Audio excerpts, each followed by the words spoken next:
Selamat pagi, saudara-saudara yang dikasihi oleh Tuhan Yesus. Selamat beraktivitas pada hari ini. Tetapi sebelum kita melanjutkan aktivitas kita pada hari ini, kita akan diberkati oleh firman Allah melalui program Manna GTM Klasis Makassar, di mana kita akan mendengarkan firman Allah dari Ibrani pasal 11 ayat 23 sampai ayatnya ke-29. Tetapi sebelumnya, mari kita berdoa minta pertolongan Tuhan. Ya Bapa dalam kerajaan sorga, pada pagi yang indah ini, kami bersama-sama akan mendengarkan kebenaran firman Allah melalui program Manna GTM Klasis Makassar. Bersabdalah ya Tuhan, dan kuatkan kami dengan kuasa Roh-Mu yang kudus, sehingga pemberitaan firman pada pagi hari ini boleh berjalan dengan baik, memberi pelajaran iman kepada kami. Terima kasih, di dalam dan demi nama Tuhan Yesus kami berdoa. Firman Tuhan dari Ibrani 11 ayat 23 sampai 29 berbunyi demikian. Karena iman, maka Musa setelah ia lahir disembunyikan selama 3 bulan oleh orang tuanya, karena mereka melihat bahwa anak itu elok rupanya dan mereka tidak takut akan perintah raja. Karena iman, maka Musa setelah dewasa menolak disebut anak putri Firaun, karena ia lebih suka menderita sengsara dengan umat Allah daripada untuk sementara menikmati kesenangan dari dosa. Ia menganggap penghinaan karena Kristus sebagai kekayaan yang lebih besar daripada semua harta Mesir, sebab pandangannya diarahkan kepada upah. Karena iman, maka ia telah meninggalkan Mesir dengan tidak takut atau akan murka raja. Ia bertahan sama seperti ia melihat apa yang tidak kelihatan. Karena iman, maka ia mengadakan Paskah dan pemercikan darah, supaya pembinasa anak-anak sulung jangan menyentuh mereka. Karena iman, maka mereka telah melintasi Laut Merah, sama seperti melintasi tanah kering, sedangkan orang-orang Mesir tenggelam ketika mereka mencobanya juga. Demikian pembacaan firman Tuhan, dan yang berbahagia adalah setiap kita yang mau mendengar dan melakukan firman Allah. Amin. Judul renungan atau tema renungan yang akan menjadi bagian kita pada pagi hari ini, saya beri tema perjalanan iman. Perjalanan iman. Nah, saudara yang dikasihi oleh Tuhan Yesus, kita tahu semua perjalanan kehidupan seorang Nabi Musa di dalam rangka menjadi pemimpin yang ditugaskan oleh Allah bagi sebuah bangsa yang besar seperti bangsa Israel ini, untuk bisa mewujudkan rencana besar Allah, yaitu umatnya akan keluar dari tanah Mesir dan akan beribadah kepadanya, dan seterusnya menuju kepada tanah perjanjian atau yang disebut dengan tanah Kanaan. Dapat dikatakan bahwa kehidupan Musa ditandai dengan banyak ketidakpastian. Sebut saja ketika ia lahir pada waktu pertambahan penduduk orang Ibrani dianggap sebagai ancaman. Pada waktu dia lahir, Raja Mesir sedang memperbudak bangsanya, dan setiap anak laki-laki yang lahir harus dibunuh. Kemudian ketika Musa ini dewasa, ia lari dari Mesir dan hidup jauh dari keluarga. Dan kemudian dalam ketidakpastian itu, lalu kemudian ia berjumpa dengan Tuhan Allah. yang membuatnya dia menjadi seorang pemimpin para budak Israel itu. Dalam peran barunya sebagai pemimpin, ia merasa tidak mampu. Ia merasa tidak mampu untuk menghadap dan berbicara kepada Firaun untuk meminta pembebasan atau kemerdekaan bangsanya. Dan bayangkan betapa ia meragukan kemampuannya ketika ia harus memimpin lebih dari 1 juta orang. Lebih dari 1 orang ini bukan orang yang rata-rata mempunyai semangat yang kuat untuk mencapai tujuan. Orang banyak ini sering bersungut-sungut, memberontak dan menantang Musa, bahkan menantang mempersalahkan Tuhan. Tetapi ternyata Musa dengan iman, dengan kepercayaan yang kuat kepada Allah, berjalan dalam iman yang kuat itu. Berjalan dalam iman yang didefinisikan oleh penulis Ibrani dalam Ibrani pasal 11 ayatnya yang pertama, yaitu iman adalah dasar dari segala sesuatu yang kita harapkan dan bukti dari segala sesuatu yang tidak kita lihat. Musa melihat sebuah kehidupan baru yang akan dialami oleh bangsa Israel jika mereka dibebaskan dari tanah Mesir dan kemudian mereka bisa menuruti kehidupan yang baru itu melalui kepemimpinannya menuju kepada tanah Kanaan. Musa melihat bahwa kehidupan baru yang akan dialami oleh bangsanya adalah kehidupan yang harus dimasuki atau dialami dengan terlebih dahulu berjalan dalam perjalanan iman, berjalan di dalam tantangan hidup yang maha dahsyat, yang daripadanya itulah akan kemudian menyadarkan bangsa itu bahwa tanpa Tuhan maka mereka tidak akan mampu berbuat apa-apa. Dalam Ibrani pasal 11 ayat 27, di sana dikatakan bahwa Musa sudah belajar melihat Tuhan yang tidak kelihatan. Dia dapat memahami bahwa di balik atau ending atau akhir dari sebuah perjalanan iman yang berat, Tuhan menyediakan sesuatu yang bagi orang Israel mungkin sesuatu yang mustahil dan tidak pernah terpikirkan dan belum dilihat secara nyata.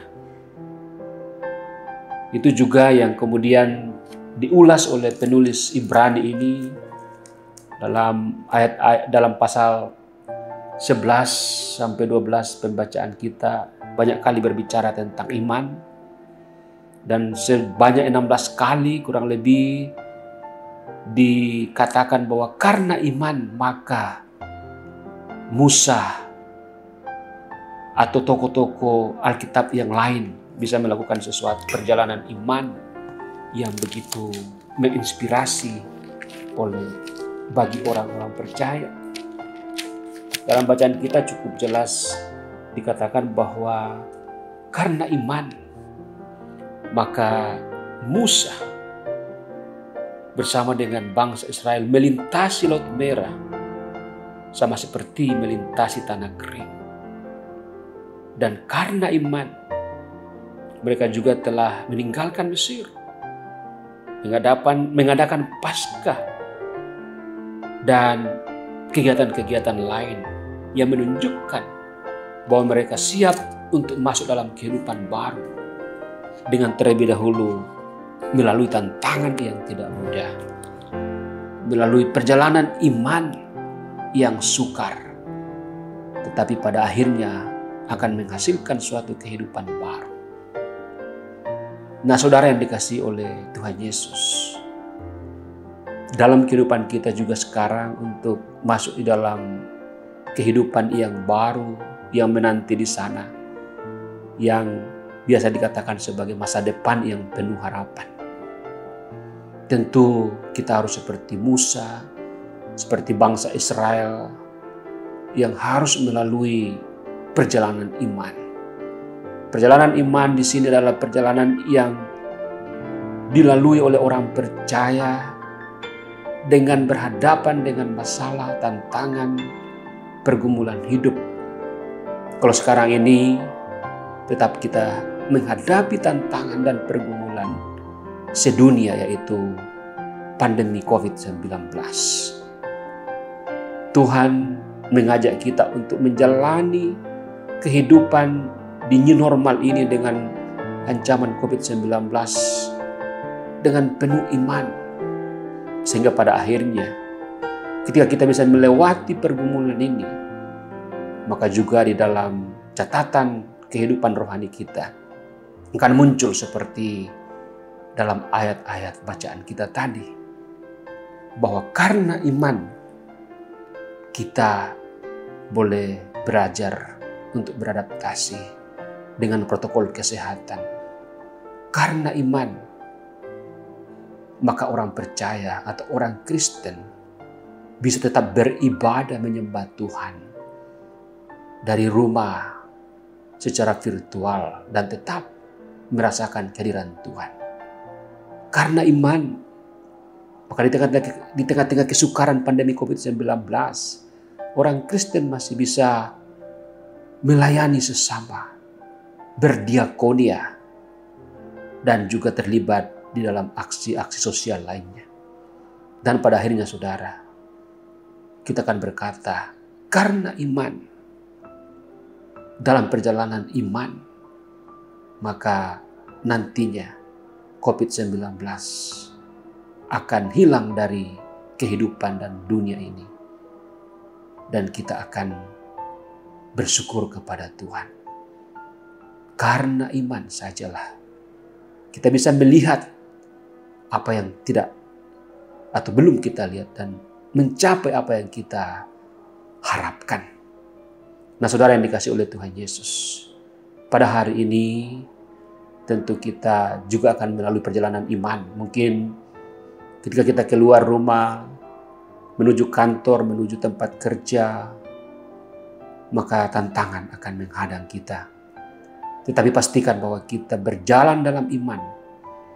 Dan nantinya pada malam nanti ketika kita selesai melakukan tugas dan tanggung jawab, kita akan berkata, karena iman, maka saya dan keluarga saya bisa bekerja, bisa mengabdi, dan bisa menghadapi tantangan dengan tidak bersungut-sungut, dengan tidak berbantah-bantahan, tetapi dengan tetap melihat bahwa Tuhan berpihak kepada orang-orang yang setia. Seperti Musa, walaupun dalam kehidupan kita banyak kali juga kita tidak setia seperti Musa.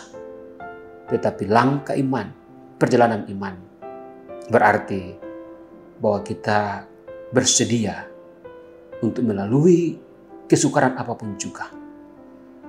Seperti yang juga dikatakan oleh Ayub. Kalau kita bisa mengutip Ayub, ya, Ayub ketika menghadapi kesukaran dan dia harus hadapi itu dengan iman, maka dia katakan kepada istrinya dan Tuhannya bahwa kita harus menerima yang buruk juga dari Tuhan. Jangan hanya menerima yang baik saja, tetapi juga yang buruk dari Tuhan. Karena semua itu adalah perjalanan iman menuju kepada suasana baru, kehidupan baru pasca pandemi yang kita nantikan. Tuhan menolong kita semua mempedomani dan mengamalkan firman Allah pada pagi dan hari ini dan seterusnya. Amin. Mari kita berdoa sebelum melanjutkan kegiatan atau aktivitas kita pada pagi hari ini. Terima kasih ya Allah, kami boleh mendengarkan sebagian kecil daripada firman-Mu. Dan kami mau berjalan dalam iman. Dan kami mau akhiri dengan iman. Dan kami menyerahkan semua itu Tuhanlah yang memegang tangan kami. Pikiran, hati, kontrol, semuanya itu Tuhan. Sehingga apa yang kami lakukan hari ini mungkin dihadang oleh tantangan, pergumulan, penyakit, kekurangan, kepanikan, dan sebagainya. Terutama karena pandemi COVID-19. Tetapi kami tetap akan setia dalam iman dan perjalanan iman kami. Sampai kami kembali ke tengah-tengah keluarga kami. Kembali ke dalam suasana di mana kami bersyukur, mensyukuri hari ini. Dan kami juga berdoa kiranya Bapa menghindarkan daripada kami seluruh ancaman-ancaman penyakit, teristimewa ancaman infeksi COVID-19. Hindarkan jauh daripada setiap kami. Berkati juga para pelayan-Mu, tim kreatif Manna GTM Klasis Makassar, yang terus berkarya melalui media ini untuk pelayanan firman Tuhan. Bahkan hamba-hamba-Mu di Badan Pekerja Majelis Klasis Makassar, Tuhan berkati mereka supaya pelayanan ini terus akan berlanjut dengan baik untuk kemuliaan nama Tuhan dan untuk pelayanan kepada umat-umat-Mu. Terima kasih. Kami tetap berdoa untuk hamba-hamba-Mu yang sakit. Pak Pendeta Sakalda Rusung, Tuhan sembuhkan supaya boleh kembali ke tengah-tengah pelayanan di GTM Jemaat Ebenezer. Juga para senior, para pendeta emeritus dalam keadaan sakit ataupun kelemahan tubuh, Tuhan akan sembuhkan. Dan seluruh jemaat-Mu, umat-umat-Mu, berikan kelegaan karena kesembuhan daripada Allah sendiri. Terima kasih Bapa, ampunkan dosa kami. Terima doa ini dalam nama Tuhan Yesus. Kami telah berdoa dan menyerahkan hidup kami hari ini. Haleluya. Amin.